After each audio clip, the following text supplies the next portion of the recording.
A housewarming party is a special party to be held when someone buys or moves into a new apartment or house. The person or people who bought the property or moved are the ones who throw the party. The party is an opportunity for friends and family to congratulate the person on the new home. It also gives people a chance to see what the new home looks like.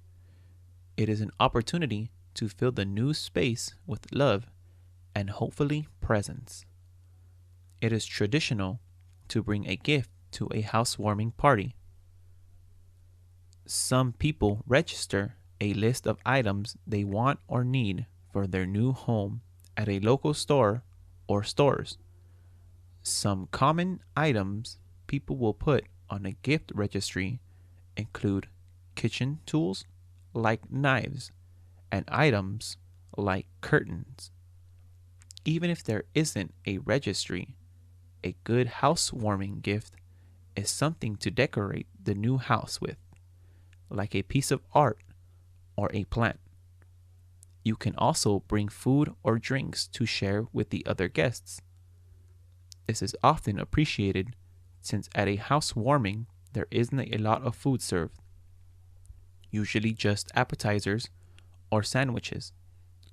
There are usually no planned activities like games at a housewarming party. The host or hostess of the party will, however, probably give all the guests a tour of their new home.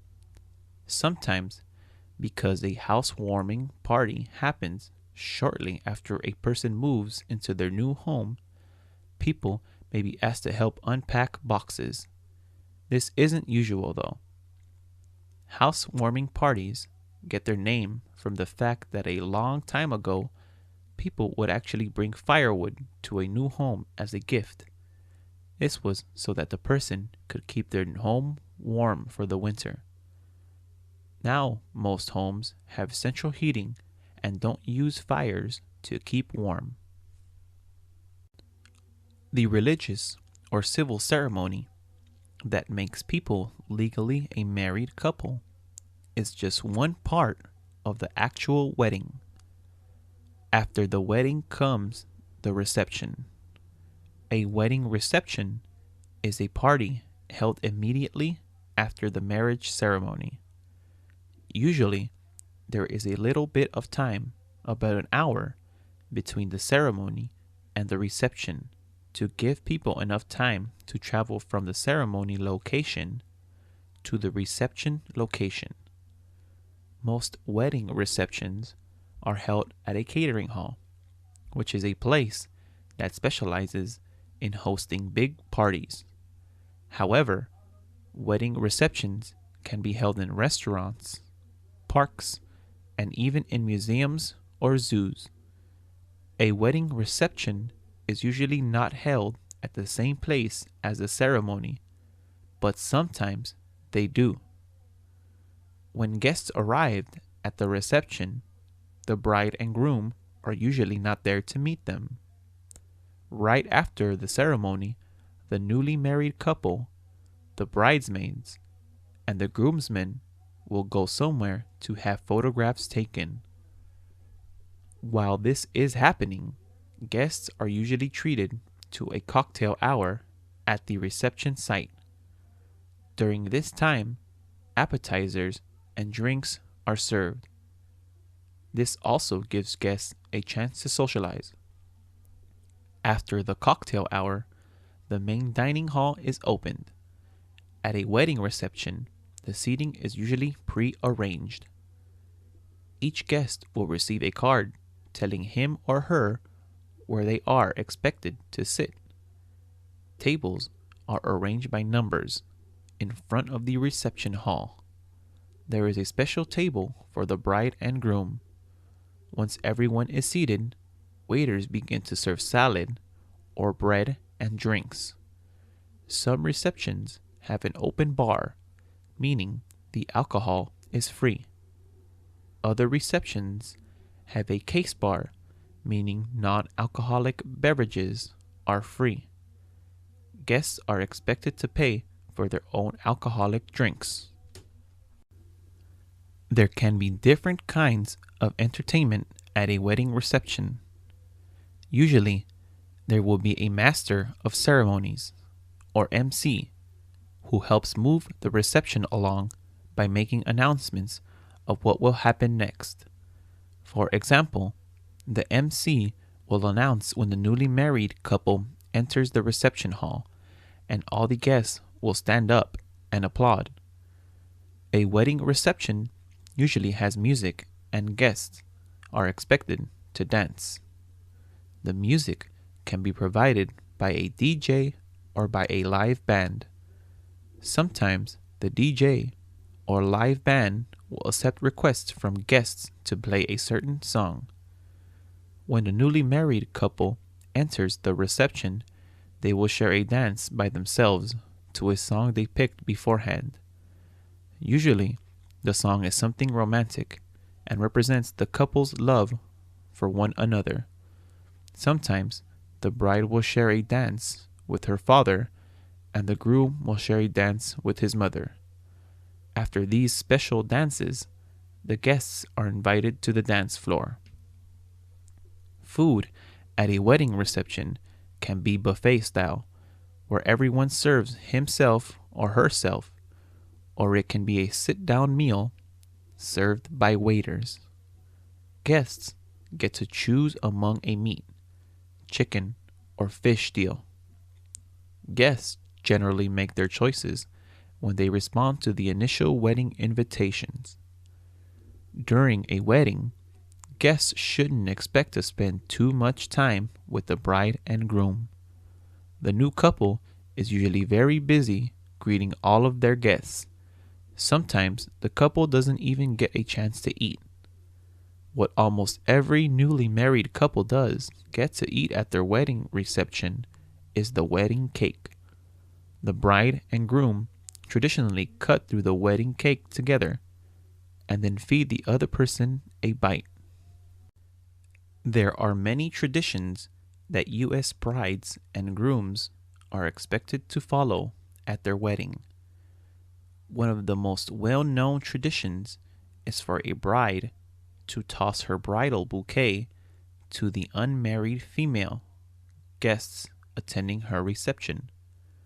According to the tradition, the single woman who catches the bouquet will be the next woman to be married.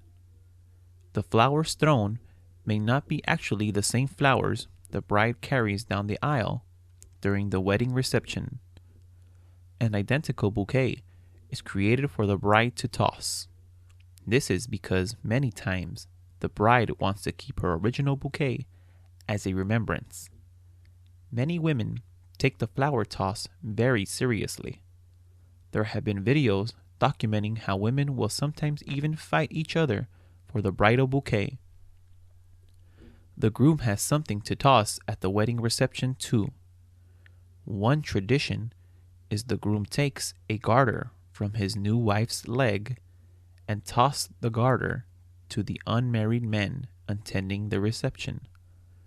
According to the tradition, the single man who catches the garter will be the next man to get married. Sometimes the groom will remove the garter from his wife's leg with his teeth. At some wedding receptions, the man who catches the garter has to place it on the leg of the woman who catches the bridal bouquet. Some people think this is too sexual and just skip this part. It is the decision of the bride and groom. The bride and groom often toast each other with champagne before the end of the reception. Sometimes a bride and groom will leave the reception before it is over. They go right to the airport to begin their honeymoon, a special vacation celebrating their new life together. Who says adult parties have to be boring? More and more adults are reliving their childhoods or creating memories they didn't have as children by having theme parties for their birthday or other occasions. Theme parties are based on an idea, a television show, a fictional character, or really anything. Sometimes guests are expected to dress according to the theme as well. For example, the toga party is a type of theme party where guests are expected to dress in togas, really just white sheets. Toga parties used to be especially popular among college students. In a masquerade party, everyone wears a mask and has to guess who is behind it. The mystery is part of the fun. Speaking of mystery, there are murder mystery parties where the guests have to solve a fake murder. Some adults throw parties based on seasons. A summer beach party, for example, might feature guests wearing their swimsuits. Another popular type of theme party is the game night party. In this type of party, people get together to play various board games. A variation of the game night party is the casino party, where adults play games typically found in a casino like blackjack or poker. Another theme party could focus on a specific region or country. For example, a Mexican theme party might feature tacos, the colors of the Mexican flag, and Mexican music. Guests should be careful when dressing up for these types of theme parties, though. Dressing up like a certain ethnic or racial group is usually considered offensive. It's better to just enjoy the food and not portray a stereotype. The parenting styles of parents in the United States are often criticized. One type of parenting that is criticized is a helicopter parent. This kind of parent hovers over their children like helicopters, which means these parents are always on top of their children. While being an aware and involved parent is not a bad thing, a helicopter parent take it to the extreme. The actions of helicopter parents actually hurt children by not teaching them to be responsible for their actions. For example, a helicopter parent would call their adult college-age child to wake them up to go to class when part of college is learning to be responsible and learning to manage your own time. Helicopter parents are also overly worried about their kids getting hurt. This means helicopter parents hold back their child's natural curiosity. Part of growing up means your kid has to get hurt, physically and emotionally. This is how lessons are learned. Instead, the kids of helicopter parents can grow up to be overly needy, dependent adults. Some people blame the rise of a helicopter parenting on the rise of cell phones. Mobile phones make it easier for parents to track their kids all the time. The opposite of the helicopter mom is the free-range mom. The free-range mom follows a slow parenting style, meaning she lets her kid explore the world at their own pace with little direction. The name free range comes from the idea that kids should have the freedom to explore their world or range in a way that makes sense to them. This often means that free range moms will not schedule activities like extra classes or play dates for their kids. Instead, a free range mom will just let her child play in a park. There is less of an emphasis on things like the latest toys. Having your kid physically attached to you probably doesn't sound like fun, but an American pediatrician, William Sears, promotes a style of parenting that keeps small children as physically attached as possible. This is called attachment parenting. The idea behind attachment parenting is that if a small baby feels protected and safe by physical contact with their parent, especially their mother, that child will grow up to be a more independent adult. One way parents are encouraged to be close to their babies is by using a sling or a wrap to carry the baby around instead of putting the baby in a carriage. This is often called wearing your baby. Parents are also encouraged to sleep with their babies. Parents are too big to fit in a crib, so instead, parents are told to bring the baby into the adult bed.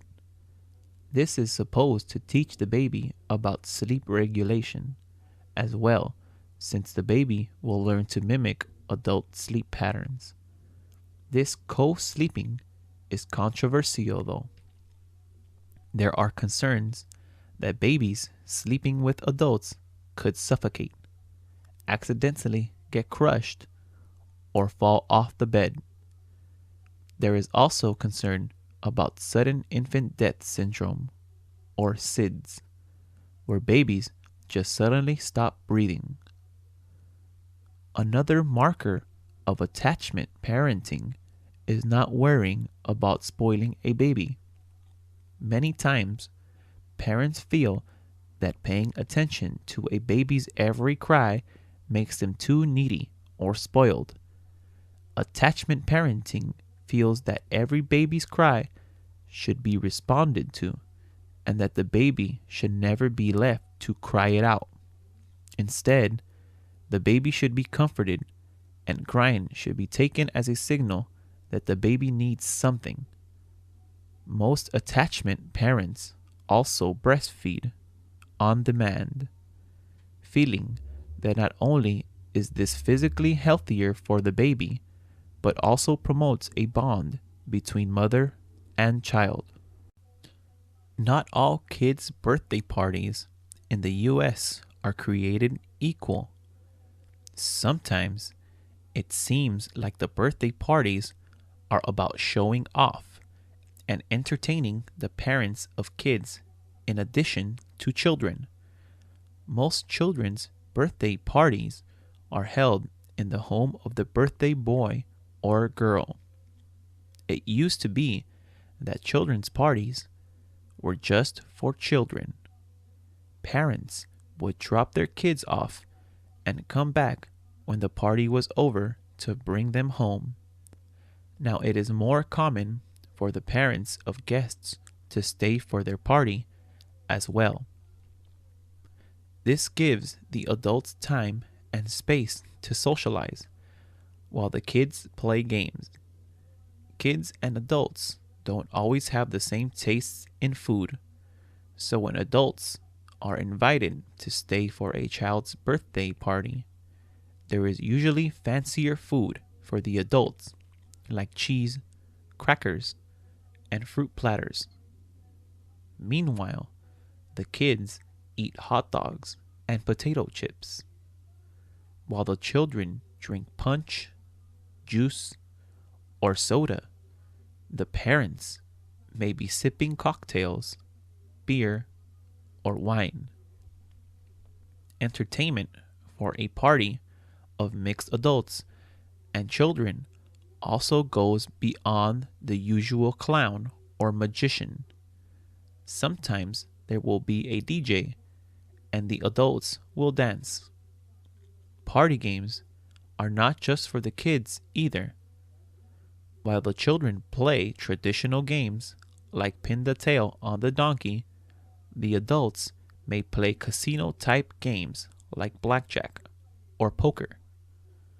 Not everyone likes this trend of adults and children partying together. Some feel that the parties should be kept separate. Some people worry about adults getting drunk in front of the kids. Others worry about kids getting abused by adults they don't know. For others, it is just about allowing a kid to have their special day. There is also a concern that these mixed parties encourage a sense of competition among parents in a community. In the United States, someone legally becomes an adult when they turn 18 years old.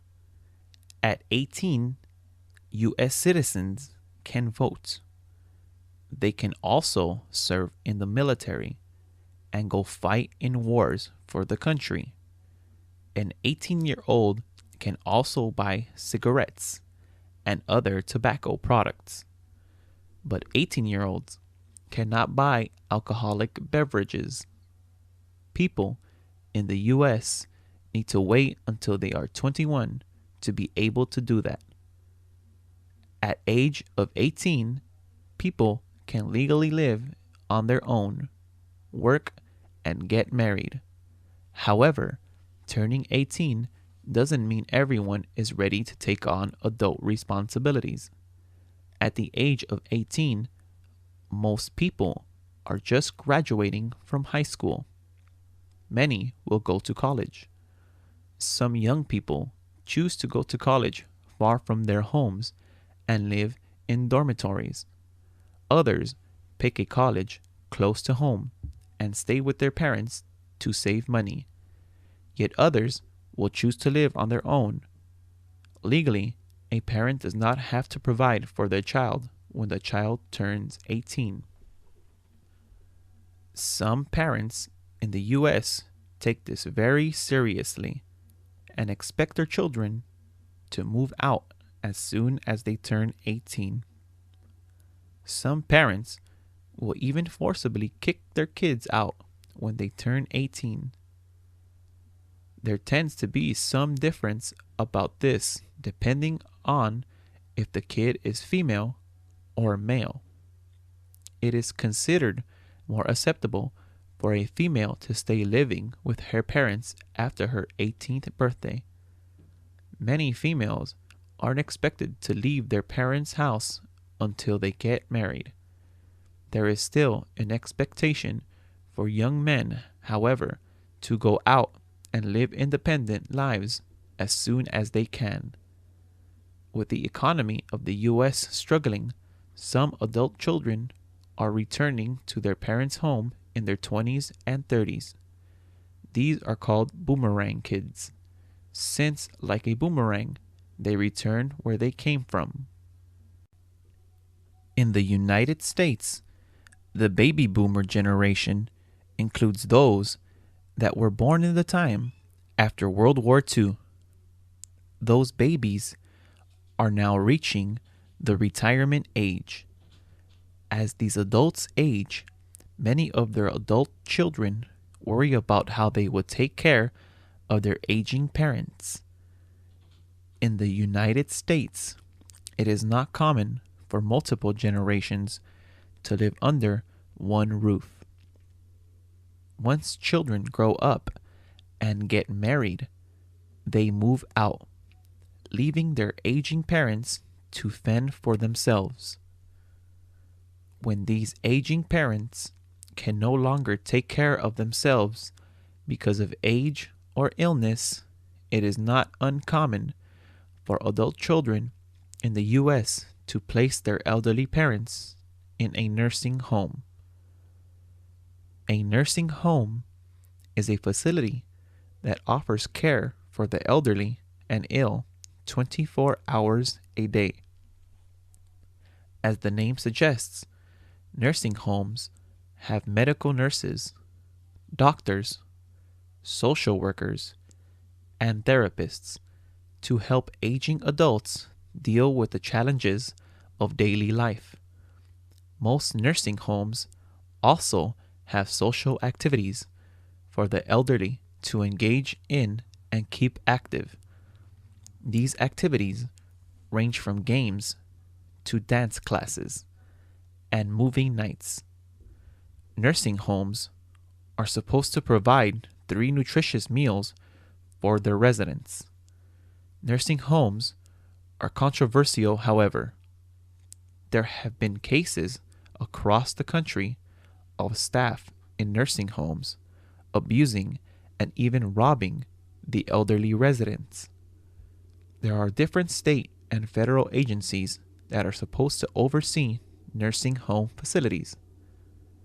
Some people feel that it should be the responsibility of family members, especially adult children, to care for their aging or ill parents. However, many adult children have their own children and families to take care of and do not have the means to care for their elderly parents. Others worry about medical skills needed if their elderly parents are seriously ill. The stereotype is that Americans are lazy, but studies show that people in the US get less vacation time than people in other parts of the world. A typical American worker gets 2 or 3 weeks off out of a whole year for vacation. Most US workers cannot take those 2 or 3 weeks consecutively. They usually have to be spread out throughout the year, even when US workers are on vacation. They are often expected to be in communication with their boss. This means checking in via email and mobile phone. Most US businesses do not encourage their employees to take all the vacation days they are entitled to. In fact, most US companies discourage it. Other countries, especially countries in Europe, have much more vacation time.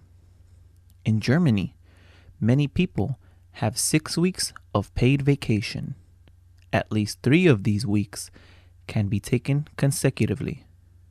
Maybe this is why Europeans and other travelers vacation in far-off exotic places.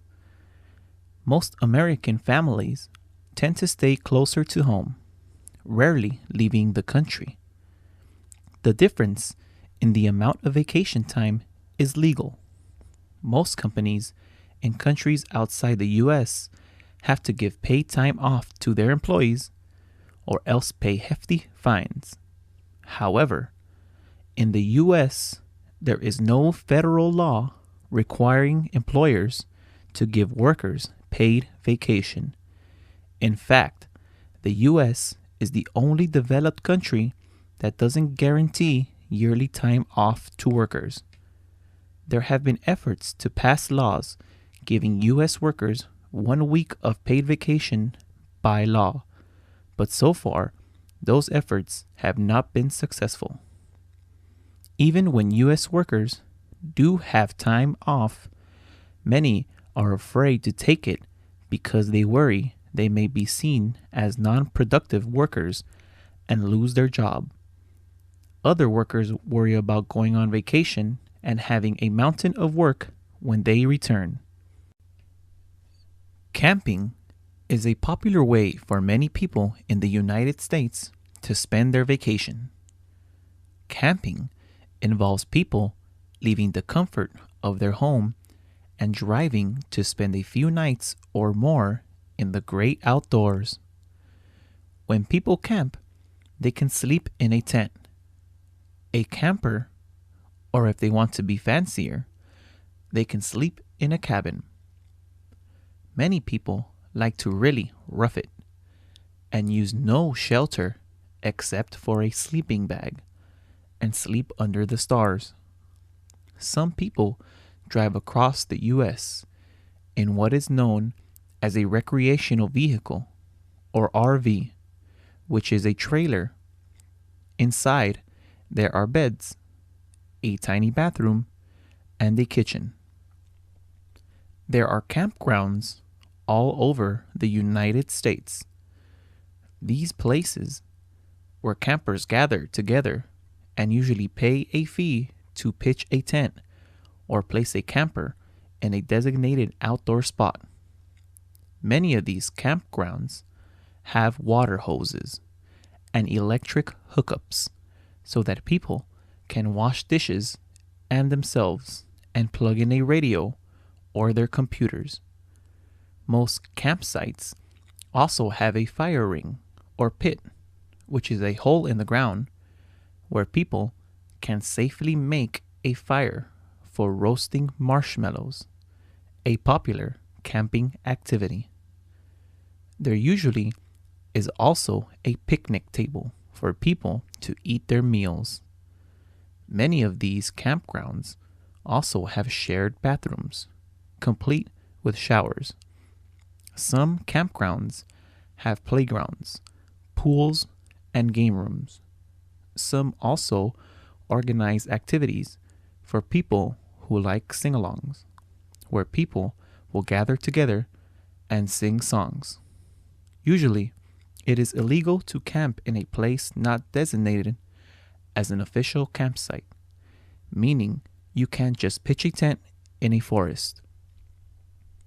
When people go camping, they usually often do other outdoor activities like fishing, canoeing, hiking, kayaking, swimming, horseback riding, and mountain biking.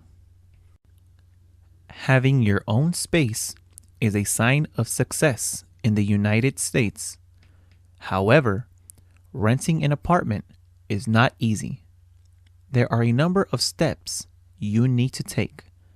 First, you need to figure out how much you can pay per month. When you first move into a new place, most landlords or property owners expect you, the tenant, to pay a security deposit.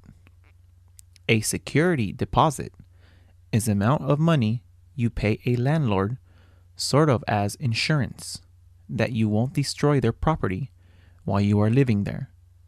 Usually, the security deposit is an equal to the amount of 1 month rent. If when you move out, the apartment is in the same condition as when you moved in, the landlord will return your security deposit. If the apartment has any damage whatsoever, including holes in the walls because you hung up posters, the landlord can legally use that money to fix the apartment. Once you know how much you can afford, you can begin looking for apartments for rent. You can look in newspaper or online. Also, walk around a neighborhood you want to live in and be on the lookout for rent signs. There are 2 ways to rent an apartment. Most landlords rent out apartments on an annual basis. This means you will sign a document called a lease, which says you will stay in the property for 1 year and pay rent on a monthly basis. If you decide that you want to break the lease or leave before your year is up, there are usually fines you will have to pay. Another way to rent an apartment is on a month-to-month basis. This means that you pay by month and are not obligated to stay for more than a month at a time. Once you find an apartment you want to rent, you need to contact the landlord, the person who owns the property. Most landlords are not individuals anymore, but rather are companies that own a number of properties. You and the landlord will set a date to view the place you are interested in renting. On that date, you can see the apartment and ask questions. Some landlords will require you to fill out an application. The application will ask questions about your job, salary, and how many people are going to live with you in the apartment. The landlord wants to make sure they have a responsible tenant who will pay rent on time. Some landlords will even ask for references, the names and telephone numbers of people who can verify that you have a job and are a responsible person. Most landlords will also run a credit check. A credit check is your history of paying bills on time. If your potential landlord sees that you owe a lot of money to different companies and don't pay your bills on time, they may not want you as a tenant. If you have bad credit or an unstable work history, you may be required to get a cosigner. That is another financially responsible adult to sign the lease, a rental contract with you. This cosigner is legally responsible for paying the rent if you stop paying. If you cannot afford a full apartment, another option is to rent a room in someone's home. The process to rent a room is like renting an apartment, except you only have a room and usually have to share the bathroom and the kitchen. Most apartments and rooms in the US are unfurnished.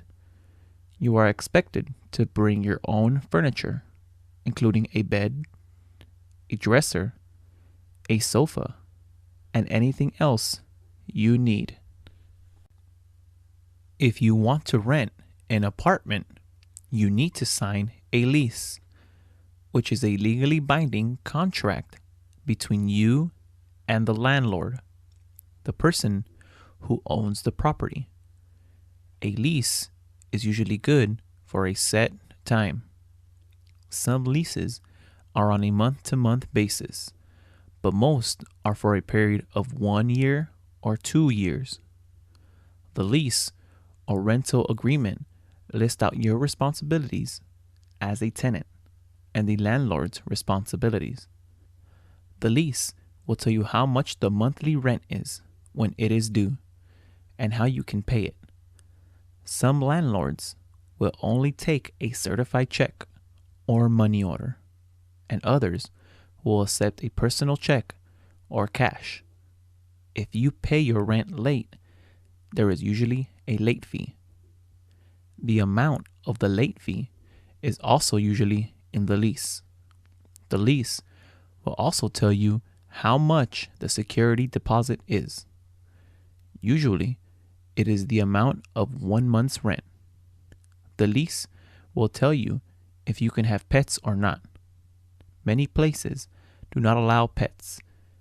If you bring one in anyway, they can fine you or kick you out. If your apartment does allow pets, most likely you would have to pay an extra amount of money called a pet deposit to cover any damages caused by the animal. Other rules that may be included in a lease include whatever you are allowed to smoke inside the property and whether you are allowed to make any changes like paint. Many landlords do not allow you to paint or even make holes in the wall to hang up pictures. A lease is proof that you legally live somewhere. Sometimes you need a lease to show a school that you live within a certain area. Make sure you get a copy of the signed lease from your landlord. When you rent an apartment, you need to check the lease for rules and responsibilities. For example, some landlords do not want you to have guests spend the night. This is because the landlord doesn't know who your guests are. If they damage the apartment in any way, you will be responsible. Also, sometimes a friend who wants to crash on your couch ends up staying for a really long time and ends up becoming another tenant. You are responsible for all the utilities you use while living in a rental apartment. This means you will have to pay for the electricity and gas you use. If the landlord pays for any utilities, it will say so in the lease. Once you move in, you will have to call the electric company and the gas company so they can put accounts in your name. Also, if you want a phone line, cable, or internet, you will have to call those companies and pay for those services yourself, unless the lease says that it is included in your rent. Your landlord is supposed to have access to the apartment you are renting from them. This doesn't mean they can just barge in whenever. It does mean, though, that with notice, the landlord is allowed to come into the apartment during a reasonable time, meaning not in the middle of the night when you are sleeping. During this time, the landlord will inspect the apartment to make sure you are following the rules, and the landlord can also make any necessary repairs. All of this should be written out on the lease. If it is not, do not be afraid to ask the landlord to add that information. It protects both the landlord and you. If you have a low income or elderly or are disabled, there are a number of public housing options in the United States. Public housing options are run by the federal, state, and city government agencies. Living in public housing is often called living in the projects, but this is a negative term based on stereotypes. Not all public housing options mean living in huge rundown buildings with lots of crime. Public housing programs come in all sizes and types. One type is a single-family house.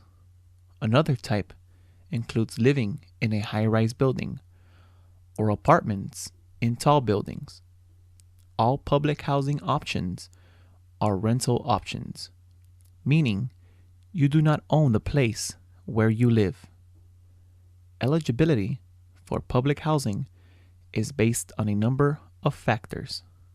One factor is your annual gross income, meaning how much money you will make in a year. Another factor is if you are elderly or have a disability. Another factor taken into consideration is your U.S. citizenship or eligible immigration status. Most public housing options are only available to U.S. citizens or U.S. legal residents. Like with any rental, your references are checked to make sure you and your family will be good tenants. This means looking at your credit history and your criminal record. People with criminal records are usually banned or not allowed to use public housing options. To find out if you are eligible for public housing, you need to visit a government housing assistance office close to you. You can find your local housing assistance office by checking the yellow pages or by looking online. You will have to fill out an application.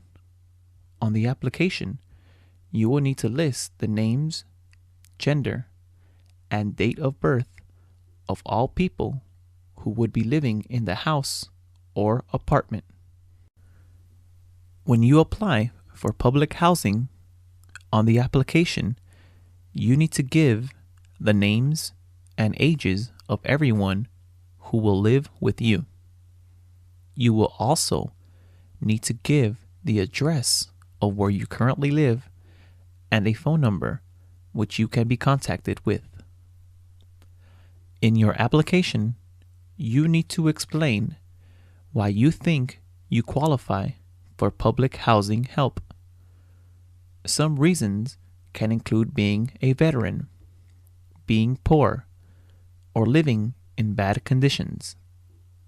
Bad conditions can mean that the place you are living now is dangerous, or it can mean that you are in a domestic violence situation.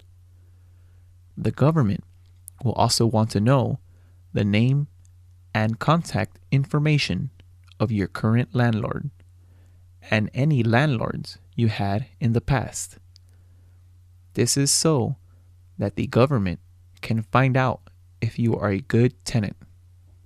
You will also need to tell the government how much money you make in a year and how you make that money. You can't just make that information up. You will need to provide your boss's information, old checks, and bank statements. The government may visit you in your current home and interview you and people you live with.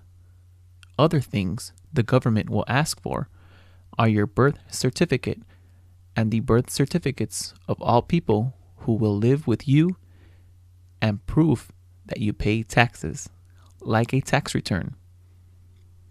If you are eligible for any public housing assistance, you will get a letter. If you're approved, you'll be put on a waiting list. You may be on the waiting list for a long time before you actually can move into a public housing unit. This is because there are many people applying and eligible for help. Sometimes you can be waiting for years. Section 8 is also called the Housing Choice Voucher Program. Very poor families, the elderly, and disabled people can get up to $2,000 a month to help pay rent in single-family homes and apartments. Families who qualify do not get a completely free ride, though. In order to qualify, you must be able to pay about 30% of the rent yourself. The rest of the rent is paid directly by the government to a landlord. Not all landlords accept Section 8. If you qualify for Section 8, it is your responsibility to find a landlord who accepts the program. Eligibility for the program depends on your annual income and how many people are in your family. To qualify, you have to be a U.S. citizen or a legal resident of the U.S. If you are an undocumented or have a tourist visa, you cannot apply for this program. Like with all public housing programs, you will have to fill out an application to see if you qualify. On the application, you will have to say how much money you make and how much money you have in the bank and how many people are in your family. You will have to give proof of how much you make. The government will ask to speak to your boss, see your bank statements, and prove that you pay taxes. If you qualify, you will probably be put on a waiting list. Section 8, like other public housing programs, have many people applying for them. You could be waiting many years before you actually get a voucher, which is like a coupon that says how much rent the government is willing to pay for you. If a landlord accepts you and your Section 8 voucher, you still have to sign a lease or rental contract. The game of baseball in the United States is the oldest major league sport in the country. Major League Baseball traces its roots back to the 80s, but the game had been enjoyed by Americans for decades before then. The origins of the game are in question. For many years, a 19th century American named Abner Doubleday was credited with creating the game, but this has been proven inaccurate today. One theory is that the game was brought across the Atlantic Ocean during the Great European Migration of the 18th century, and that it is based on the British game of cricket. Cricket is a very popular sport in England, but it is played by mostly the upper class members of that society, and it is unlikely that the poor immigrants from England played the game very much.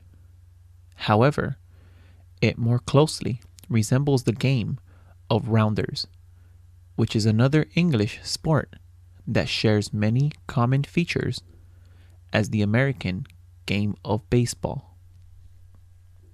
In any event, the game has become very popular in the United States. By the 20th century, the American League and the National League were taking the country by storm.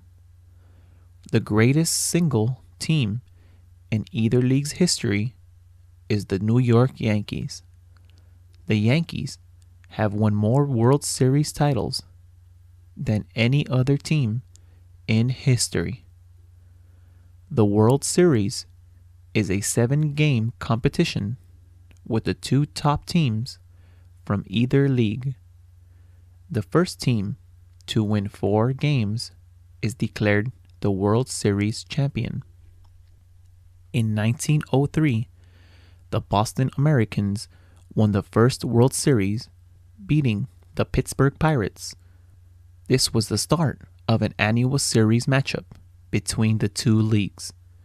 To date, the Yankees have won 27 championships in 40 appearances, with the team's most recent title coming in 2009. The St. Louis Cardinals lead the National League with 11 titles in 19 appearances, with its last title coming in 2011.